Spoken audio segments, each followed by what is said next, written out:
Hello friends, जय माता दी। कैसे हैं आप सब दोस्तों। जन्माष्टमी आने वाली है और सिर पे पागड़ी, कमर में तागड़ी, छम करता डोलता देखो मेरा कृष्ण कन्हैया। मखमल के बिस्तर पे मुझे सुला दे, मोर छड़ी माँ मुझे दिवा दे, बांसुरी की धुन में तुझे सुनाऊं, लालच देता मुझको प्यारा मेरा कृष्ण कन्हैया।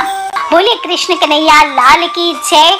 और जब कान्हा की, लड्डू गोपाल की बात आती है, प्रेम और सेवा की, तो सभी माताएं जो सच्चे दिल से कान्हा की सेवा करती है, लड्डू गोपाल की सेवा करती है, वो सभी जानती हैं। इन बातों को सुनकर ही आंखें भीग जाती है। और जन्माष्टमी आने वाली है तो कान्हा की पूजा की तैयारियां करनी है। मुहूर्त आप सभी को दे चुकी हूँ, कौन से मुहूर्त में पूजा करनी है और किस विधि से करनी है, तो प्लीज सुन लीजिए सटीक जानकारी के लिए। बाकी बहस में ना पड़े कि 26 को होगी कि 27 को होगी। और आगे मैं इस वीडियो में कुछ सावधानियां बता रही हूँ, तो वो सभी लोग ध्यान पूर्वक सुने और उसके नियमों का पालन करें। बाल स्वरूप है लड्डू गोपाल और इतनी प्यारी इनकी सूरत है कि हर किसी का मन मोह लेती है। और सभी लोग जब भी इनको घर लाते हैं तो घर में एक सदस्य की भांति ही आप इनकी सेवा करते हैं। जिन घरों में लड्डू गोपाल की पूजा अर्चना होती है वहाँ नियम का पालन जरूर करना चाहिए। हालांकि आप उन्हें रख रहे हैं अपने फैमिली मेंबर के जैसे, पर फिर भी कुछ नियम है, वो प्रभु है, थोड़ा ध्यान आपको रखना चाहिए। आपको पता है सबसे पहले कि आप लड्डू गोपाल उनको हम क्यों कहते हैं, क्योंकि भगवान श्री कृष्ण के एक परम भक्त हुआ करते थे कुंभन दास, और उनका एक बेटा था रघुनंदन। अब कुंभन दास हर टाइम भगवान की भक्ति में लीन रहते थे, भगवान की पूजा सेवा करते थे, उनको छोड़कर भी नहीं जाते कहीं। एक दिन उनको वृंदावन से भागवत कथा करने का न्योता आया, तो कुंभन दास पहले तो मना कर दिए, फिर कुछ सोच विचार करके वो कथा में जाने के लिए तैयार हो गए। अब उन्होंने सोचा कि भगवान की सेवा की तैयारी करके मैं रोज सुबह चला जाया करूंगा कथा करने, इससे भगवान की सेवा भी नहीं छूटेगी और अपने बेटे को समझा दूंगा, भोग तैयार करके जाऊंगा कि बस तुम्हें ठाकुर जी को भोग लगा देना है। इसके बाद कुंभन दास वहां से चले जाते हैं और कुंभन दास के पुत्र रघुनंदन जो होते हैं वो भगवान की थाली को परोस करके भगवान के सामने रखते हैं और सरल मन से आग्रह करते हैं कि हे ठाकुर जी आओ भोग लगाओ। उसके बाल मन में ये छवि थी कि वे आकर अपने हाथ से भोजन करेंगे जैसा हम सभी करते हैं। अब रघुनंदन ने बार बार आग्रह किया लेकिन भोजन तो वैसे का वैसे ही रहा। तब वो उदास हो गया और रोते हुए पुकारने लगा, हे कृष्ण आओ और भोग लगाओ, हे कृष्ण आओ और भोग लगाओ, हे कृष्ण आओ और भोग लगाओ। कहते हैं कि जो सच्चे हृदय से भगवान को पुकारता है तो उसे भगवान को उसके लिए आना ही पड़ता है। रघुनंदन की इस प्रकार करुण पुकार सुनकर भगवान कृष्ण ने बालक रूप धारण किया और भोजन करने बैठ गए। जब कुंभन दास घर आकर रघुनंदन से प्रसाद मांगे तो उसने तो कह दिया कि ठाकुर जी ने सारा भोजन कर लिया। अब कुंभन दास को लगा बच्चे को भूख लगी होगी तो भोजन खा लिया होगा, लेकिन ये रोज की कहानी हो गई।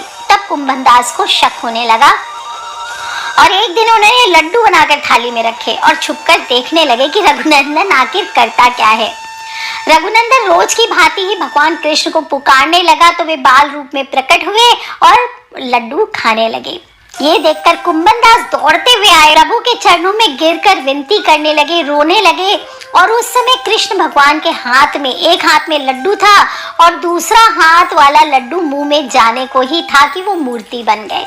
इसके बाद से ही उनकी इसी रूप में पूजा होने लगी और लड्डू गोपाल कहलाए जाने लगे। इसलिए आप भी जब भी लड्डू गोपाल को कुछ भोग लगाए न लगाएं, लड्डुओं का भोग अवश्य लगाया करें और इस बात का ध्यान रखें कि लड्डू गोपाल की सेवा पूजा दिनचर्या ठीक उसी प्रकार पालन करें जिस प्रकार आप अपने घर के सबसे छोटे सदस्य की करते हैं। आप मूर्ति ला रहे हैं, घर पे आपने स्थापित किया है, तो हमेशा बताती हूँ, नियम बता देती हूँ, हमेशा अंगूठे से छोटी या 3 इंच तक की मैक्सिमम मूर्ति ही घर में रखने का विधान आता है और एक से ज्यादा मूर्तियां वैसे रखने की मनाही होती है।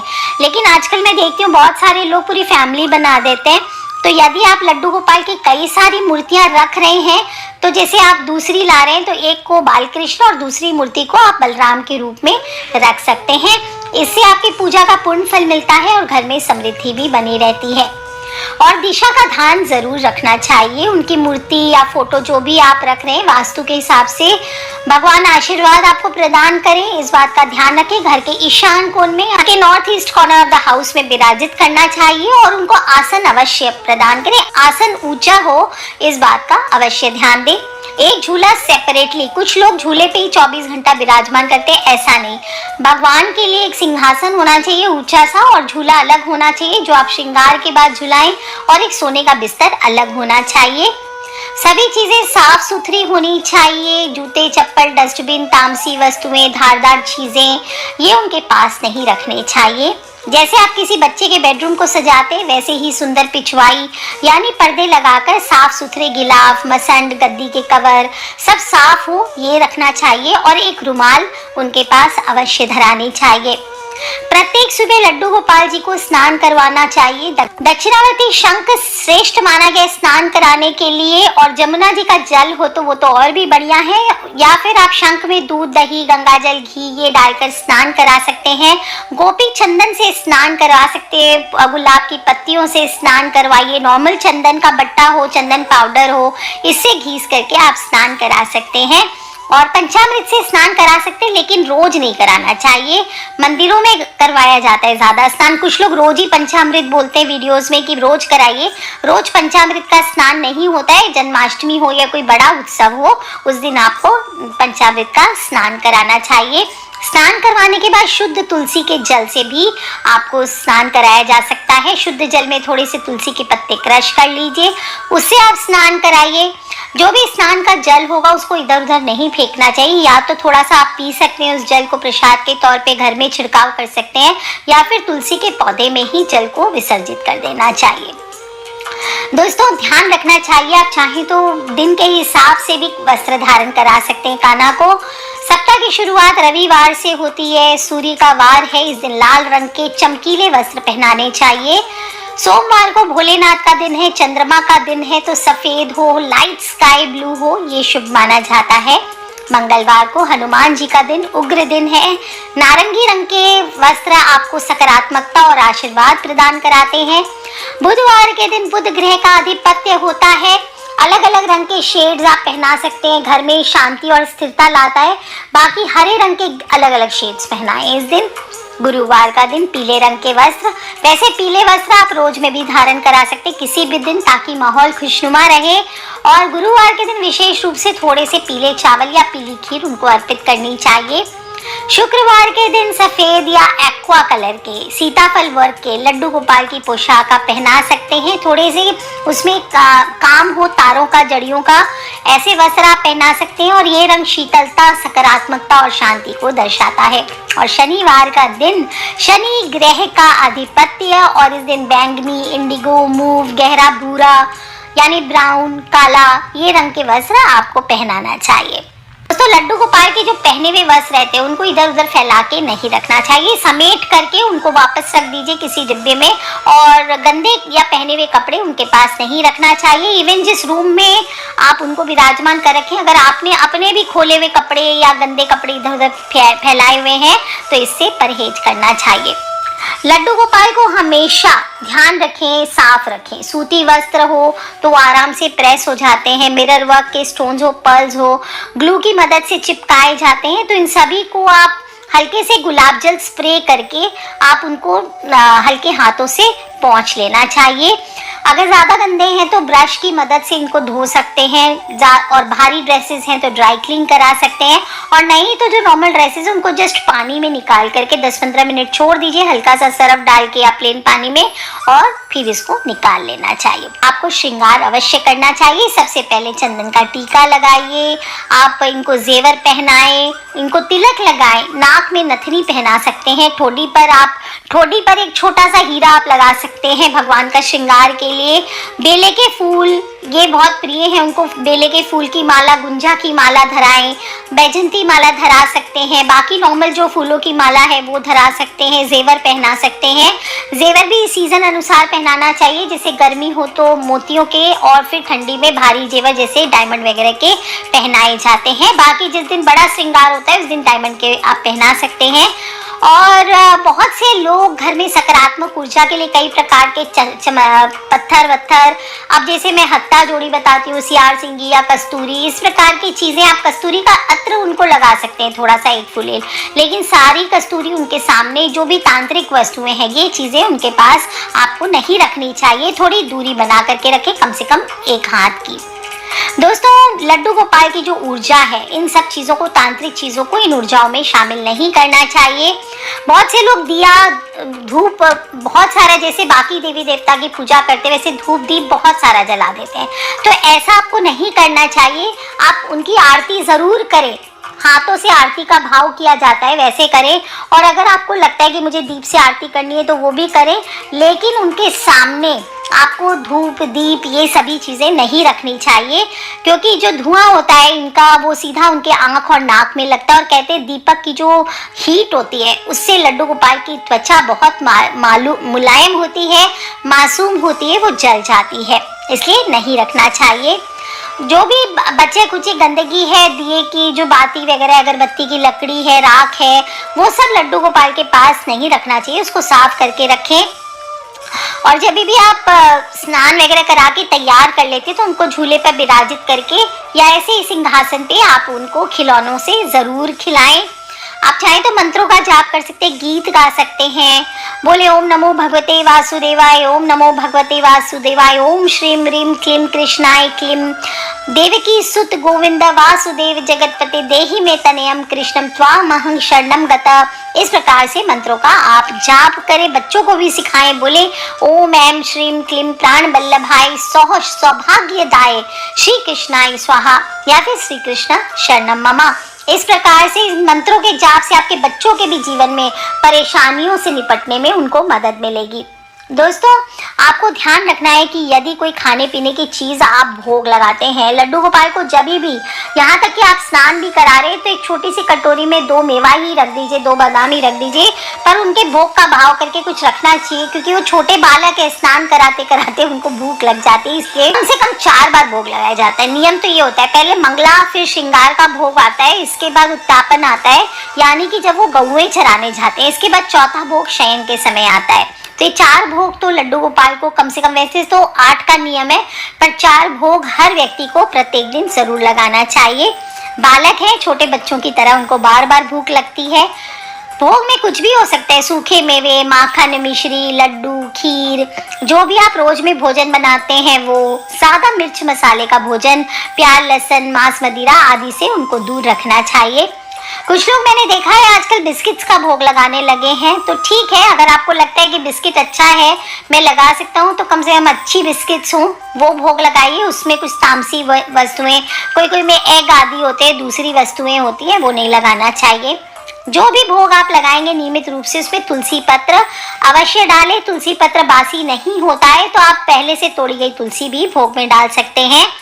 और कुछ लोग मुझसे प्रश्न कर रहे थे कि क्या चांदी के बर्तनों में ही लड्डू गोपाल का भोग लगाया जाता है, तो आपको बता दूं कोई ज़रूरी नहीं है। हाँ, अगर आप चांदी अफोर्ड कर सके, सोना अफोर्ड कर सकते तो आप कीजिए, नहीं तो नॉर्मल स्टील के बर्तनों में भी आप उनको भोग लगा सकते हैं। आप रसोई में जो कुछ भी पकाते हैं लड्डू गोपाल को पहले उसका भोग लगाइए, और फिर भोग लगाने के अंदर 10 मिनट तक आप भोग मैक्सिमम रखना चाहिए वहाँ पे। कुछ लोग कहते हैं वहीं भोग लगा के छोड़ देते हैं, ऐसे ना करें, उन भोग में नकारात्मक ऊर्जाएं आ जाती है, फिर उसको नहीं खाना चाहिए, इसलिए थोड़ी देर छोड़ दीजिए या वहीं पे खड़े होकर भोग लगाइए। अपनी आँखों को बंद कर लीजिए और इसके बाद ताली बजा करके, जल घुमा करके आपको भोग को वापस लाना चाहिए। लंबे समय तक अगर भोग लगाने वाली थाली वहां रखी जाती है तो वो झूठी मानी जाती है। जूठे बर्तन भी कभी भी भगवान के सामने नहीं रखें, और भोग लगाते समय त्वदीयम वस्तु गोविंद तुभ्यमेव समर्पय गृहाण सम्मुखो भूत्वा प्रसीद परमेश्वर, इस मंत्र का जाप करना चाहिए, यानी कि मेरे पास जो भी है भगवान वो सब आपने ही दिया है, आप उसी को भोग के रूप में मैं आपको अर्पित कर रहा हूँ या कर रही हूँ। इस भाव से आप इसे भगवान के सम्मुख करें और भगवान से बोलें कि हे प्रभु आप इसे ग्रहण करें और अपनी कृपा मुझ पर बनाए रखें। दोस्तों इस मंत्र के साथ जो भी भगवान को भोग लगाते हैं लड्डू गोपाल को, तो और फिर बाद में उस प्रसाद के रूप में उसे ग्रहण करते हैं, तो आपके शरीर के, आपके बच्चों के शरीर के सभी दोष दूर होते हैं और इंसान स्वस्थ रहता है। और ध्यान रखना है, जब आप भोग लगाते हैं तो पर्दा जरूर करना चाहिए। कहा जाता है कि लड्डू गोपाल राधा रानी के साथ भोग पाते हैं, ऐसे में अवरोध ना हो, इसलिए भोग के दौरान पर्दा करना चाहिए। और अगर पर्दे की व्यवस्था ना हो तो आंखें बंद करके हाथ जोड़ के खड़े हो जाइए।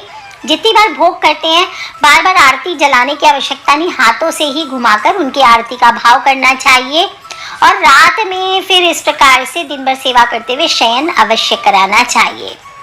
हो सके तो भोग लगाने के बाद उन्हें झूला ज़रूर झुलाना चाहिए। और कुछ लोग सुलाने के लिए ऐसा करते हैं, उनको टेढ़ा किया और सुला दिया गद्दे पर, ऐसा ना करें। सबसे पहले उनका श्रृंगार आपको उतारना चाहिए, बिल्कुल हल्का। आपकी इच्छा हो रही है ज़्यादा तो एक मोती की माला रहने दीजिए। और उसके बाद वस्त्र बदलकर सूती वस्त्र आपको पहना देने चाहिए, अगर आपने दिन में चमकीले वस्त्रों का श्रृंगार किया है, ताकि भगवान को आराम हो। कपड़ों का चयन बता चुकी हूँ, साधारण सूती कपड़े गर्मी में, सर्दियों में ऊनी कपड़े पहनाएं। और जो उड़ाएंगे उनको कंबल आदि, चादर आदि, तो गर्मियों में चादर उड़ाएं और ठंड आने पर या बारिश का मौसम होने पर आप हल्का उनको मोटा जैसे दोहर दे सकते हैं। और जब ठंड आ जाए तो कंबल उनका उड़ाकर सुलाना चाहिए। जो भी फूल माला आदि आपने चढ़ाए हैं उनको उतार देना चाहिए, उनके पास में ही रख सकते हैं आप, और फिर सुबह उनको हटा देना चाहिए अगले दिन। और अगर बासी फूल वगैरह जो उतारा है वो उनके रूम में या उनके जो स्थान है वहाँ पर आपको नहीं रखना चाहिए, बासी फूल माला वगैरह पहले ही हटा देना चाहिए। रात को जब आप शयन कराते हैं, एक लोटी में, छोटी सी लोटी में जल, और जिसको झारी जी कहा जाता है, बहुत सारे नाथद्वारा के दुकानों में मिलती है झारी जी और बंटा, ये भगवान को भोग लगाने के लिए होते हैं। झारी जी से उनके जल होता है पीने का, उसका मुख ढक देना चाहिए। और जो बंटा होता है उसमें थोड़ा प्रसाद रखना चाहिए, ताकि या फिर एक लड्डू रख दीजिए, ताकि भगवान को अगर रात में भूख लग जाए तो वो उसे खा सकें। दोस्तों, इस प्रकार से भगवान की सेवा की जाती है। रात में आप उनको लोरी सुनाकर सुलाइए या कोई भी मंत्र, ताकि ऐसे बोले जैसे आप अपने बाल गोपाल को सुलाते, गोद में थोड़ा झूला झुला के सुलाना चाहिए। ध्यान रखें दोस्तों, सभी चीज़ें सात्विक होनी चाहिए। अच्छा, अगर लड्डू गोपाल किसी कारणवश खंडित हो गए, पुराने हो गए और आप उनको नहीं रखना चाहते किसी कारणवश घर पे, तो आप लड्डू गोपाल का विसर्जन भी कर सकते हैं। उनको मिट्टी के नीचे आप दबा सकते हैं या फिर आप किसी मंदिर आदि में उनको दे सकते हैं। रिश्तेदार अगर कोई मांगते हैं तो बिल्कुल दिया जा सकता है। कुछ लोग पूछते हैं कि क्या मैं अपने लड्डू गोपाल किसी बहन, बेटी, कोई रिश्तेदार, कोई पड़ोसी को दे सकते हैं, तो बिल्कुल सेवा दी जा सकती है। और इसके एवज में आपको कोई पैसे नहीं लेने चाहिए। दोस्तों, ध्यान रखें, अगर आप लड्डू को दबा रहे हैं कहीं पर भी, तो उसके ऊपर एक तुलसी का पौधा कोशिश करना चाहिए, ज़रूर लगाएं। और जो क्षेत्र में आप उनको दबाएंगे तो शुद्ध हो, कोई भी अशुद्धता से मुक्त हो, ये बात का ध्यान रखना चाहिए। जब आप घर में सेवा कर रहे हैं अपने लड्डू गोपाल की, तो उनको अकेला छोड़कर कभी नहीं जाना चाहिए। कोशिश करना चाहिए कि उनको आप अपने साथ लेकर जाएं, या जो सेवा है उसको किसी हवेली में या मंदिर में या फिर कोई सखी सहेली रिश्तेदार के घर उनको पधरा कर जाना चाहिए। ज़्यादा लंबे समय के लिए जा रहे हैं तो वो आपके बिना विचलित हो जाते हैं, आपकी सेवा से विमुख हो जाते हैं, तो आप उनको कोशिश करें कि लेके जाएं। पूरे दिन आप ना भी कर सके तो वहाँ एक भोग आप रख करके सुबह सुबह कम से कम दोपहर तक उनका वापस शयन करा दीजिए। और जब भी लगता है कि कोई भी नहीं है रखने के लिए सेवा आदि, तो फिर आप उनके सामने एक बंटा धरा के, यानी थोड़ा भोग ढक करके रख के, इसके बाद आपको कहीं जाना चाहिए। दोस्तों, ध्यान रखना है, अगर आपके लड्डू गोपाल काले पड़ रहे हैं, बहुत सारे लोगों का प्रश्न होता है कि मेरे लड्डू गोपाल काले पड़ रहे हैं, तो ऐसे में क्या किया जा सकता है। तो लड्डू गोपाल अगर आपके काले पड़ने लग गए तो आप उन्हें नींबू से साफ कर सकते हैं। और नींबू के छिलके पहले रस लगा दीजिए, उसके ऊपर चारों तरफ 10 मिनट छोड़ दीजिए। इसके बाद नींबू के छिलकों से रगड़कर आपको उनको साफ करना चाहिए। और ध्यान रखें कि वैसे तो मौसम गर्मी का है, आप साधारण रूप से लड्डू गोपाल को नहला सकते हैं, लेकिन यदि मौसम बारिश का हो, सर्दी का हो, तो हमेशा हल्के गुनगुने पानी का इस्तेमाल करना चाहिए। जिस कपड़े से आप लड्डू गोपाल को पोंछते हैं उसी कपड़े से बर्तन आदि साफ ना करें। कान्हा का तौलिया जैसे आपका टॉवेल अलग होता है वैसे ही अलग रखना चाहिए। और ये छोटी छोटी बातें हैं जिनका ध्यान आपको जन्माष्टमी के दिन जब आप पूजन करेंगे तो इस प्रकार रखना है। सेवा विधि मैंने आपको बताई हुई है, इसी प्रकार से सेवा करनी है। कर लीजिए उपाय दोस्तों। और जो लोग नए लड्डू गोपाल इस जन्माष्टमी पर लाने वाले हैं उस दिन अभिषेक अवश्य कीजिए। और श्रेष्ठ दिन है, वैसे किसी भी दिन लड्डू गोपाल कौन से दिन लाने चाहिए तो किसी भी एकादशी को आप ला सकते हैं, पूर्णिमा को ला सकते हैं, जन्माष्टमी व राधाष्टमी व ये दिन विशेष होते हैं। बाकी किसी भी दिन आप कान्हा को घर लाइए, कोई नियम नहीं है। शुभ मुहूर्त में लाएं, राहु काल में ना लेकर के आए। और जन्माष्टमी के बाद जो छठी आएगी, अगर अभी तक आपने अपने लड्डू गोपाल का नामकरण नहीं किया है तो छठी के दिन आप नामकरण भी अवश्य करें। और अगर आपने ऑलरेडी लड्डू गोपाल को कोई नाम दिया हुआ है तो प्लीज़ इस वीडियो के नीचे मुझे लिख करके ज़रूर बताएं कि आपने अपने लड्डू गोपाल का क्या नाम रखा है। आज के लिए इतना ही दोस्तों। और छठी होती है छठे दिन जन्माष्टमी के बाद, तो उसके बारे में विस्तृत रूप से मैं दूसरे वीडियो में बताऊंगी। आज के लिए इतना ही दोस्तों। खिलखिलाते रहे, मुस्कुराते रहे। जन्माष्टमी आ रही है, सच्चे दिल से अपने कान्हा की सेवा करें, उसे अपने घर लेकर के आए दोस्तों। मुस्कुराते रहे, खिलखिलाते रहे और कान्हा आपका सच्चा साथी रहे जीवन भर, इसी सच्ची कामना के साथ आज के लिए इतना ही दोस्तों। Take care friends, love you all. जय माता दी, बम बम भोलेनाथ की जयकारा, शेरा वालदा बोल सांचे दरबार की जय।